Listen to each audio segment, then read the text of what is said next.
For the longest time, I thought confidence was either something you had or you didn't. But over time, I realized that it was actually a skill and it is one that you can build. So in this video, I'm going to share with you the 10 habits that have helped me feel more confident every day. The first thing is something that a lot of us will struggle with. But if you ignore everything else and just focus on this one thing, I promise it will change your life. Because at its core, confidence is not about how you look or what others think of you, but it's about how you perceive yourself and whether or not you trust yourself. So that being said, the first habit I did to improve my confidence is to start keeping my own promises to myself. Because if you don't trust yourself, why would others trust you? Confidence is basically you trusting that you will be able to handle multiple situations in a very calm and smooth manner. And this is built by proving to yourself that you are someone you can depend on, that you actually follow through and not just say that you will. Because your brain actually keeps score. Whenever you break your own promise, then you lose self-respect. And whenever you keep your promises, it strengthens it. And confidence is simply the result of you consistently showing up for yourself. So this might be hard, but you want to start small. You want to be relentless with it. When you said that you're gonna wake up at 7 a.m., then you really wake up at 7 a.m. Don't press the snooze button, don't sleep again, and end up waking up at 9 a.m. When you say you will sleep at 11 p.m., then you sleep at 11 p.m. The habit isn't the key, but the follow-through is. Habit number 2 is to make my own decisions. Because decisiveness builds confidence and indecision erodes self-trust. Every time you hesitate or second-guess yourself, you're telling yourself that you're not capable of making good choices. Even micro decisions, something as simple as what to wear today or what to eat, where to eat. These simple decisions, when you make them independently, tells yourself that, okay, I am capable of making good decisions. I trust myself. But if you always wait for someone else's input, you are telling your brain that your opinion is not valuable enough. Habit number 3 is to remove negativity from my mental diet. Because your brain is wired to remember negative events more than positive ones. So if you're not actively flushing out these negative things, then it will build up in your brain like mental clutter. And negativity isn't just about what's in your brain or what you consume, but it's also what you tolerate. So if you hang out with people who constantly judge others, they keep saying negative things, talk about bad news, then that also affects you, even if you're just a listener. So what this negative thing is might differ from person to person, but from my own experience and observation, judgment is one thing we all struggle with. When we see someone weird out on the streets, we tend to have to say something about it. But I realized that when I stopped judging others, I also stopped judging myself. And this tremendously helps me with my confidence. Because when you are in the habit of judging others, then your brain is trained to focus on flaws. And that makes you focus on your own perceived flaws as well. For example, if you always criticize others for being not articulate in conversations, then you might feel immense pressure to always speak perfectly, and any misstep feels like a failure. But when you stop judging others, you open up space for compassion and self-acceptance. For example, if you stop judging others for failing at a task, then you will see that failure as an attempt for growth and not as a setback, not as a flaw. So then similarly, when you fail at something, you won't see it as failure, but you will see it as a sign of courage and a learning opportunity. Habit number 4 is to replace negative influences with positive ones. Because your environment beats your willpower. Imagine trying to stop eating sweets, but always going to a bakery. You always have like a set of cupcakes right by your bedside table. Then that makes it really hard for you to stop eating sweets because it's always there. And same goes for building confidence. When you want to be more confident, you want to surround yourself with people who model the same behavior. So you want to hang out with people who uplift you, people who are more sure of themselves, who have the right mindset. And if you don't have these people around you, then you can just start consuming contents with people who have this type of mindset, who are more confident, who are bright, who focus on their life and their goals instead of putting others down. Habit number 5 is to continuously try to understand myself better. Because the better you know yourself, the harder it is for self-doubt to shake you. Imagine someone walks up to you and says, "Oh, that yellow dress you're wearing is so ugly," when you know for a fact that you're wearing purple.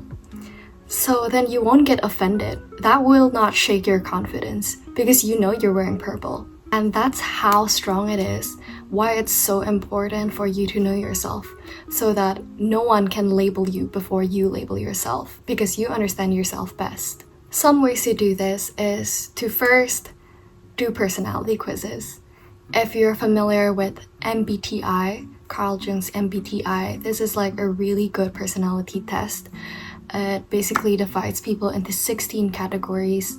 And I know this is an oversimplification of humans, but it is a very helpful tool to get a general idea of how you are. So not everything there will be 100% correct, because after all, humans are humans and we are very multidimensional. And so this acts as a tool for you to know your general strengths and weaknesses. It also helps to ask yourself questions to get to know yourself better. For example, what are my hobbies? What are my strengths? What are the boundaries I want to set in my relationship, in my friendships? What type of friend do I want? What type of partner do I want? What will I not settle for? By asking yourself these type of questions. Habit number 6 is to dress for confidence. A lot of people wait for themselves to be confident before they start wearing that cute dress or before they start styling their hair in a different way. But one habit I started to adopt is to just do that anyway, even before you feel like you're confident enough. Because when you start dressing up in ways that you want to show up to the world, then it also boosts your confidence, and this energy will be apparent to those around you. People will start treating you differently, and that rewires your self-image. You appreciate yourself more, you honor yourself more, and that's how you build confidence. So if you want to feel more confident, then start dressing up as if you already are, and your mind will catch up. Habit number 7 is to do tiny acts of courage. The more I place myself in situations that make me feel uncomfortable, the more confident I become, because I now know that I can handle myself in different types of situations, in situations where I didn't think I would be able to handle before. And so these things comes in small moments. It can be like making eye contact for a little longer than you would. Not to stare, but if you are someone who doesn't usually make eye contact, then you want to start building this habit. So doing things like that, let's say stating your opinion during a meeting, or deciding to wear a more bold color, small things like that, it really helps you build your confidence. Because confident people are not actually fearless, they just act despite the fear. Habit number 8 is my favorite one, and it is to master skills. Instead of just picking up a hobby, try mastering it. For me, I play the piano. I've been playing the piano since I was a kid, but I never considered myself a master in it. I still feel like even after 10 years of learning it, I sound like a beginner. And so one day I decided I'm gonna have to master this instrument because it's so embarrassing that I've been learning this for 10 years and I see other people who've learned it for the same amount of time reach such high level of mastery. And so at first I did it out of insecurity, out of wanting to prove myself that I can be just as good as all those people I see. But as I continued on this journey, I realized that mastering a skill actually helps you build your confidence. Because confidence doesn't just come from feeling good, but it's also from competence. Knowing that you are really good in something gives you that anchor to be more confident. And so I would start out with easier songs, but I would challenge myself. Okay, I'm gonna have to master this song. Let's say I used to take a week to master a song. Then I'll be like, okay, I have to master it in 6 days, in 5 days. You challenge yourself in small amounts, and then you realize that as you do that, I can actually master it in a shorter time frame, and you can set bigger goals for yourself. So talking about bigger goals, I want to go to the next point, which is to set high goals. Because of my experience of mastering the piano, I wouldn't say I'm fully a master yet, but I can confidently say that I can play the piano. Because of this, I decided to set high goals in all areas of my life. Long time ago, I used to think that reaching a distinction, which is the highest mark in a piano exam, was something that was impossible. because I've been learning the piano at that time for like 10-12 years, and I've never achieved a distinction. I was only able to get a merit, which is like a score under distinction. But reaching distinction was really hard for me. But then I started making my practice more intentional. Instead of just spending 1 hour in front of the piano, I would rather spend 10 minutes of intentional time where I truly focus on the areas I was lacking in. And the more I did that, the more I improved. I also got a teacher who was really detailed on the way the music's supposed to sound, and so that really helped me as well. And eventually I was able to reach this distinction mark, and it felt like I just reached a milestone that was so out of reach, and it made me feel like everything is possible. So this made me decide to set this type of mindset in everything that I'm trying to do. Instead of being conversational in Korean, my goal is now to be fluent in Korean. And that seems impossible because I've never done this before. But now that I see that as a possibility in that space, in learning the piano, I now see it as a possibility to do when it comes to language learning as well. So with this, you want to start small. Don't set a very high goal. Just set something that is quite a stretch from what you think is possible, but you feel like, oh, actually, if I do this more diligently, I can definitely reach that goal.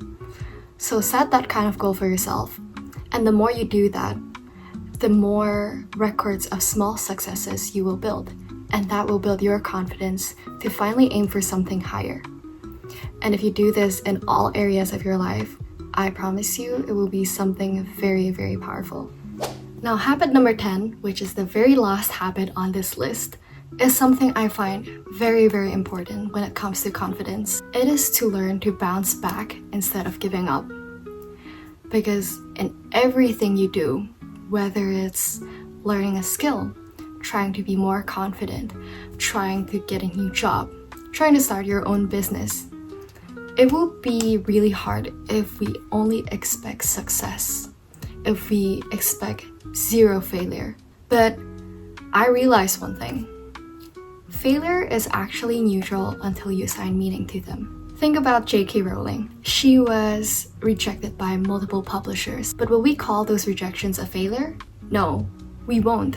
We will call that her success story. And that's the thing that's very important to realize, is that you only truly fail when you stop. So, confidence is not something you're born with. It is something you can build over time. And every small habit helps you compound this confidence over time.